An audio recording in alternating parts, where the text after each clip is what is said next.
Hi friends, ಎಲ್ಲರಿಗೂ ನಮಸ್ಕಾರ. ನಾನಿವತ್ತು ಮಂಡಕ್ಕಿ ಒಗ್ಗರಣೆ ಟೇಸ್ಟಾಗಿ ಮಾಡೋದು ಯಾವ ಥರ ಅಂತ ಒಂದು ಸೀಕ್ರೆಟ್ ಟಿಪ್ಸೊಂದಿಗೆ ಹೇಳ್ತಾ ಇದ್ದೀನಿ. ನೋಡೋಣ ಬನ್ನಿ. ಈಗ ನಾನು ಮಂಡಳ ಒಗ್ಗರಣೆ ಯಾವ ಥರ ಮಾಡೋದಂತ ತೋರಿಸ್ತಾ ಇದ್ದೀನಿ. ನಾನು ಮಡಿಕೆ ಇಟ್ಟಿದ್ದೀನಿ. ಈಗ ಗ್ಯಾಸ್ ಹಚ್ಕೋಣ. ಈಗ ಸ್ವಲ್ಪ ಒಂದು 2 ಸ್ಪೂನಷ್ಟು ಎಣ್ಣೆ ಹಾಕ್ಕೊಳ್ಳೋಣ್ರಿ.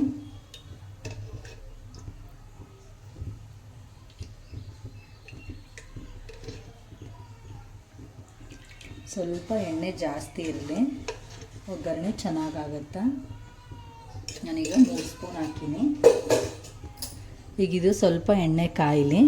ಇದಕ್ಕೆ ಜೀರಿಗೆ ಸಾಸಿವೆ ಸೇರಿಸೋಣ. ಈಗ ನಾನೊಂದು ಸ್ವಲ್ಪ ಜೀರಿಗೆ ಸಾಸಿವೆನ ಹಾಕ್ತೀನಿ.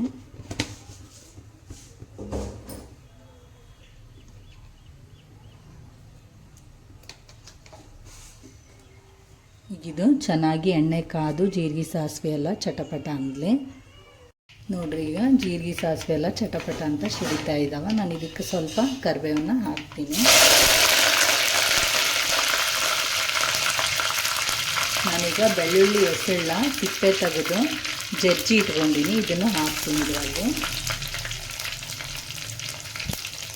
ಈಗ ನಾನು ಒಂದು 5ರಿಂದ 6 ಹಸಿಮೆಣ್ಸಿನ್ಕಾಯಿನ ಹೆಚ್ಚಿ ಇಟ್ಕೊಂಡಿನಿ. ಹಸಿಮೆಣ್ಸಿನ್ಕಾಯಿ ಸಮ ಹಾಕ್ತೀನಿ.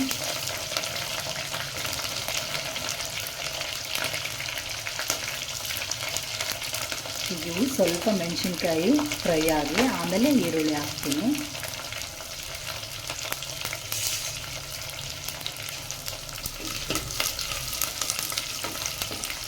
ಈಗ ಈರುಳ್ಳಿ ಹಾಕೊಂಡ್ರಿ. ನಾನೊಂದು 2 ದೊಡ್ಡ ಗಾತ್ರದ ಈರುಳ್ಳಿ ಕಟ್ ಮಾಡಿ ಇಟ್ಕೊಂಡಿನಿ.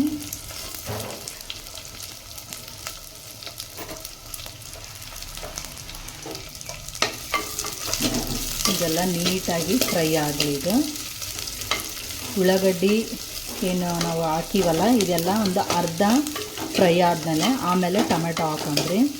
ಇಲ್ಲಾಂದರೆ ನಾವು ಹುಳಿ ಹಾಕಿದ್ಮೇಲೆ ಟೊಮೆಟೊ ಜಲ್ದಿ ಮೆತ್ತಗಾಗ್ಬಿಡುತ್ತೆ. ಅದಕ್ಕಂತ ಉಳ್ಳಾಗಡ್ಡಿ ಸ್ವಲ್ಪ ಫ್ರೈ ಆದಮೇಲೆ ನಾನು ಟೊಮೆಟೊ ಹಾಕ್ತೀನಿ. ಇದು ಚಂದ ಫ್ರೈ ಆಗಲಿ. ಈಗ ಸ್ವಲ್ಪ ಫ್ರೈ ಆಗೈತೆ ನೋಡ್ರಿ. ಈಗ ಇನ್ನೊಂದು ಸ್ವಲ್ಪ ಫ್ರೈ ಆಗಲಿ. ನೀವು ಈ ಥರ ಮೆಥಡಲ್ಲಿ ಒಗ್ಗರಣೆ ಮಾಡಿಕೊಳ್ಳ್ರಿ, ಎಷ್ಟು ಟೇಸ್ಟ್ ಚೆನ್ನಾಗಿರುತ್ತೆ. ನಮ್ಮ ಕಡೆ ಫೇವ್ರೇಟ್ ಒಗ್ಗರಣೆ ಉತ್ತರ ಕರ್ನಾಟಕ, ಅದರಲ್ಲೂ ಬಳ್ಳಾರಿ ಹೊಸಪೇಟೆ ಸೈಡ್ ಅಂತೂ ನಮ್ಗೆ ಭಾಳ ಫೇವ್ರೇಟು. ಯಾರು ಬಂದರೂ ನಮ್ಮ ಮನೇಲಿ ಟಿಫನಿಗೆ ಮಾಡೋದು, ನಾವು ನಮ್ಮ ಕಡೆ ಎಲ್ಲ ಟಿಫನಿಗೆ ಮಾಡೋದು ಜಾಸ್ತಿ ಒಗ್ಗರಣೆ ಮಿರ್ಚಿನೇ. ಈ ಥರ ನೀವು ಒಗ್ಗರಣೆ ಮಾಡಿಕೊಳ್ಳ್ರಿ, ಟೇಸ್ಟ್ ಅಂತೂ ಎಷ್ಟು ಸೂಪರಾಗಿರುತ್ತೆ. ಇದಕ್ಕೆ ಮೇನು ಬೆಳ್ಳುಳ್ಳಿ ಹಾಕೋದ್ರಲ್ಲಿಂದ ಘಮನೂ ಅಷ್ಟೇ ಚೆನ್ನಾಗಿರುತ್ತೆ ಮತ್ತು ರುಚಿನೂ ಅಷ್ಟೇ ಚೆನ್ನಾಗಿ ಕೊಡುತ್ತೆ. ಅದಕ್ಕೆ ಬೆಳ್ಳುಳ್ಳಿ ಹಾಕಬೇಕು. ಈಗ ನಾನೊಂದು ಟೊಮೆಟೊ ಹಾಕ್ತೀನಿ.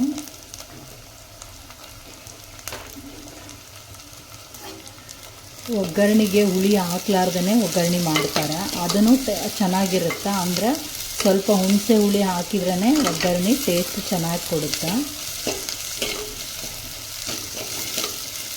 ನಾನು ಹೇಳೋ ಮೆಥಡಲ್ಲಿ ನೀವು ಒಗ್ಗರಣೆ ಮಾಡ್ಕೊಂಡ್ರಿ, ಒಂದು ಸಲ ನಿಮ್ಮ ಮನೇಲಿ ಮಾಡಿರಿ, ಪದೇ ಪದೇ ನಿಮ್ಮನ್ನೇ ಕೇಳ್ತಾರೆ ಒಗ್ಗರಣೆ ಮಾಡಿಕೊಡು ಅಂತ. ಅಷ್ಟು ಚೆನ್ನಾಗಿರುತ್ತೆ.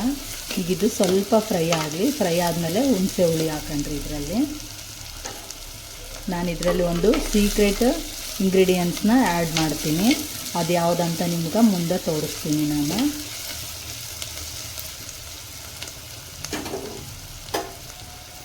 ಇದು ಚಂದ ಫ್ರೈ ಆಗಲಿ.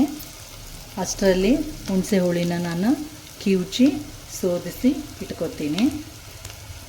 ನೀವು ಇದಕ್ಕೆ ಹುಣಸೆ ಹುಳಿ ಒಂದು 2 ಊಟ ಮಾಡೋಷ್ಟು ನೀವು ಒಗ್ಗರಣೆ ಮಾಡ್ತೀವಂದ್ರೆ ಒಂದು ಅಡಿಕೆ ಗಾತ್ರದ ಲಿಂಬೆಹಣ್ಣನ್ನು, ಇದನ್ನು ಅಡಿಕೆ ಗಾತ್ರದಷ್ಟು ಹುಣಸೆ ಹಣ್ಣನ್ನು ಹಾಕಿದರೆ ಸಾಕು. ಇದು ಇಷ್ಟೇ ಇರಲಿ, ಇಷ್ಟೇ ಫ್ರೈ ಆಗಲಿ. ನಾವು ಯಾಕಂದರೆ ಈಗ ಹುಣಸೆ ಹಣ್ಣಲ್ಲಿ ಕುದಿಸ್ತೀವಲ್ಲ, ಇನ್ನೂ ಕುದಿಯುತ್ತೆ. ಇದು ಇನ್ನೂ ಪೂರ್ತಿಯಾಗಿ ಫ್ರೈ ಆಗುತ್ತೆ. ಈಗ ನೋಡಿರಿ, ಈಗೆಲ್ಲ ಫ್ರೈ ಆಗೈತೆ. ಈಗ ನಾನು ಶೋಧಿಸಿಟ್ಕೊಂಡಿರ್ತಕ್ಕಂಥ ಹುಣಸೆ ಹಣ್ಣಿನ ಹುಳಿನ ಇದಕ್ಕೆ ಹಾಕ್ತೀನಿ. ಇದು ಸ್ವಲ್ಪ ಹುಳಿ ಜಾಸ್ತಿ ಇದ್ರೇ ಒಗ್ಗರಣೆ ಟೇಸ್ಟ್ ಚೆನ್ನಾಗಿ ಕೊಡುತ್ತೆ. ನೀಟಾಗಿ ಹುಣಸೆಹಣ್ಣು ಕಿವುಚಿ ಹುಳಿನ ಹಾಕ್ಕೊಳ್ರಿ ನೀವು.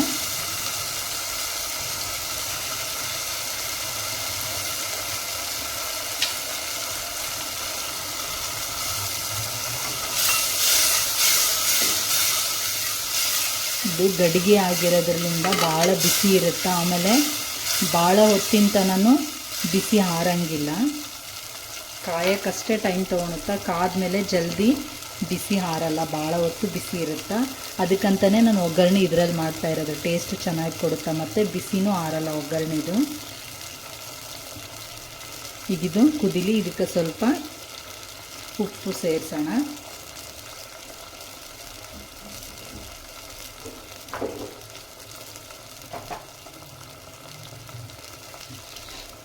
ನಿಮ್ಗೆ ರುಚಿಗೆ ತಕ್ಕಷ್ಟು ನೋಡಿ ಉಪ್ಪು ಹಾಕ್ಕೊಳ್ರಿ. ನಾನೀಗ ಇಷ್ಟು ಉಪ್ಪು ಹಾಕ್ತೀನಿ. ಹಸಿಮೆಣ್ಸಿಕಾಯಿ ಹಾಕಿರೋದ್ರಿಂದ ನಾನು ಖಾರ ಸ್ವಲ್ಪನೇ ಹಾಕ್ತೀನಿ. ಖಾರ ಹಾಕೋದ್ರಿಂದ ಕಲರ್ ಸ್ವಲ್ಪ ಬೇರೆಯೇ ಬರುತ್ತೆ. ನಾನೊಂದು 1/4 ಸ್ಪೂನಷ್ಟು ಅರಿಶಿನ ಹಾಕ್ತೀನಿ. ಈಗ ಉಪ್ಪು, ಅರಿಶಿನ ಮತ್ತು ಖಾರ ಹಾಕಿದ್ವಿ. ಈಗ ನಾನು ಸೀಕ್ರೆಟ್ ಇಂಗ್ರೀಡಿಯೆಂಟ್ಸ್ ಒಂದನ್ನು ಆ್ಯಡ್ ಮಾಡ್ತೀನಿ ಅಂತ ಹೇಳಿದ್ದೆ. ಈಗ ಅದನ್ನು ಹಾಕ್ತೀನಿ.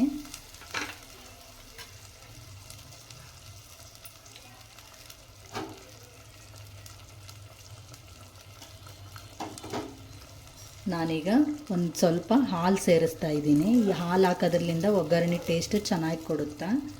ಈಗಿದು ಸ್ವಲ್ಪ ಕುದೀಲಿ. ಇದು ಒಗ್ಗರಣೆ ಟೇಸ್ಟ್ ಚೆನ್ನಾಗಿ ಕೊಡುತ್ತಾ ಹಾಲು ಹಾಕೋದ್ರಿಂದ. ಈಗಿದು ಸ್ವಲ್ಪ ಕುದೀಲಿ. ನೀವು ಹಾಲು ಹಾಕಿದ ತಕ್ಷಣ ಇದು ಒಡಿತಲ್ಲ ಅಂತ ನೀವೇನು ತಲೆ ಕೆಡಿಸ್ಕೊಳೋದು ಬೇಡ. ಹುಳಿ ಇರುತ್ತಲ್ಲ, ಅದಕ್ಕೆ ಹಾಲು ಹಾಕಿದ ಮೇಲೆ ಹೊಡೆಯುತ್ತಾ. ಅಂದರೆ ಟೇಸ್ಟ್ ಮಾತ್ರ ಚೆನ್ನಾಗಿ ಕೊಡುತ್ತಾ. ಈಗಿದು ಸ್ವಲ್ಪ ಕುದೀಲಿ. ಸ್ವಲ್ಪ ಇದಕ್ಕೆ ಹುಳಿ ಹಾಕಿರೋದ್ರಿಂದ ಸ್ವಲ್ಪ ಸಕ್ಕರೆ ಹಾಕ್ತೀನಿ. ಸ್ವಲ್ಪನೇ ಹಾಕ್ರಿ. ಬೆಲ್ಲ ಬೇಕಿದ್ರೂ ಬೆಲ್ಲನೂ ಹಾಕ್ಕೋಬೋದು. ಈಗಿದು ಚಂದ ಕುದೀಲಿ. ಅಷ್ಟರಲ್ಲಿ ಮಂಡಾಳು ಕ್ಲೀನ್ ಮಾಡಿಕೊಂಡು ನಾವು ಮಂಡಾಳ ತೋಸಿ ಇಟ್ಕೊಳ್ಳೋಣ. ಇದು ಸ್ವಲ್ಪ ಕುದೀಲಿ. ನೋಡಿರಿ, ಈ ಥರ ಎಣ್ಣೆ ಎಲ್ಲ ತೇಲೈತಲ್ಲ. ಈಗ ಹಿಂಗಾದ್ಮೇಲೆ ಹುಳಿದು ರೆಡಿ ಆಗೈತೆ ಅಂತ ಅರ್ಥ. ಈಗ ಈ ಥರ ರೆಡಿಯಾಗಿರೋ ಹುಳಿಗೆ ನಾನು ಮಂಡಾಳ ತೋಸಿ ಇಟ್ಟಿರೋದನ್ನ ಇದಕ್ಕೆ ಹಾಕಿ ಕಲಿಸ್ತೀನಿ. ಈಗ ಮಂಡಾಳನ ಈ ಥರ ತೋಸಿಟ್ಕೊಂಡಿನಿ. ಈ ಥರ ತೋಸಿರೋ ಮಂಡಾಳಿಗೆ ನಾನು ಸ್ವಲ್ಪ ಪುಟಾಣಿ ಹಿಟ್ಟನ್ನು ಹಾಕ್ತೀನಿ. ಈಗ 1 ಸ್ಪೂನಷ್ಟು ಪುಟಾಣಿ ಹಿಟ್ಟು ಅಂದರೆ ಹುರ್ಗಡ್ಲೆ ಹಿಟ್ಟನ್ನು ಹಾಕಿ ಮತ್ತು ಒಗ್ಗರಣೆನೂ ಜಲ್ದಿ ಆರಂಗಿಲ್ಲ. ನಿಮ್ಗೆ ಎಷ್ಟು ಬೇಕೋ ಅಷ್ಟು ಅನಿಸಿದರೆ, ಹುಳಿ ಜಾಸ್ತಿ ಅನಿಸಿದರೆ ನೀವು ಮತ್ತೆ ಸ್ವಲ್ಪ ಒಂದು ಬಟ್ಲಲ್ಲಿ ಹುಳಿ ಎತ್ತಿಟ್ಕೊಂಡು ಮತ್ತೆ ಬೇಕಂದ್ರೆ ನೀವು ಕಲಿಸ್ಕೋಬೋದು.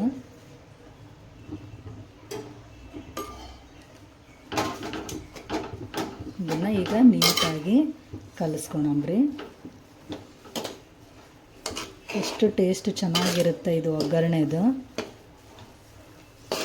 ನಮ್ಮ ಬಳ್ಳಾರಿ ಕಡೆ, ಹೊಸಪೇಟೆ ಕಡೆ ಇದೇ ಥರನೇ ಒಗ್ಗರಣೆ ಮಾಡೋದು. ಈ ಕಡೆ ಫೇಮಸ್ ಒಗ್ಗರಣೆ ಮಿರ್ಚಿ.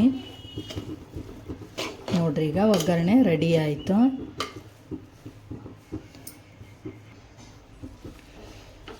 ನೋಡ್ರಿ, ಈಗ ಒಗ್ಗರಣೆ ಎಷ್ಟು ಚೆನ್ನಾಗಿ ಹುಳಿಯಾಗಿ ಎಷ್ಟು ಚೆನ್ನಾಗಾಗೈತೆ ಅಂತ. ಸ್ವಲ್ಪ ಈ ಥರ ಗ್ಯಾಸ್ ಆನ್ ಮಾಡಿ ನೀವು ಒಗ್ಗರಣೆನ ತಿರ್ಕೊಂಬಿಡ್ರಿ. ಬಿಸಿನೂ ಇರುತ್ತೆ, ಟೇಸ್ಟ್ ಅಷ್ಟೇ ರುಚಿಯಾಗಿರುತ್ತೆ. ಇದಕ್ಕೆ ಸ್ವಲ್ಪ ಕೊತ್ತಂಬರಿನ ಉದುರಿಸ್ಕೊಳ್ರಿ. ಈ ಥರ ಮೇಲ್ಗಡೆ ಸ್ವಲ್ಪ ಕೊತ್ತಂಬರಿ ಉದುರಿಸಿದ್ರೆ ಆಯಿತು. ನೋಡಿರಿ, ಒಗ್ಗರಣೆ ರೆಡಿ ಆಯಿತು. ಈ ಒಗ್ಗರಣೆ ವಿಡಿಯೋ ನಿಮ್ಗೆ ಇಷ್ಟ ಆಯ್ತಂದರೆ ಲೈಕ್ ಮಾಡಿರಿ, ಶೇರ್ ಮಾಡಿರಿ ಮತ್ತು ಕಮೆಂಟ್ ಮಾಡಿರಿ. ಬೆಲ್ ಐಕನ್ನ ಪ್ರೆಸ್ ಮಾಡಿರಿ. ಮತ್ತು ಮುಂದಿನ ವಿಡಿಯೋದಲ್ಲಿ ಭೇಟಿಯಾಗೋಣ. ಬಾಯ್.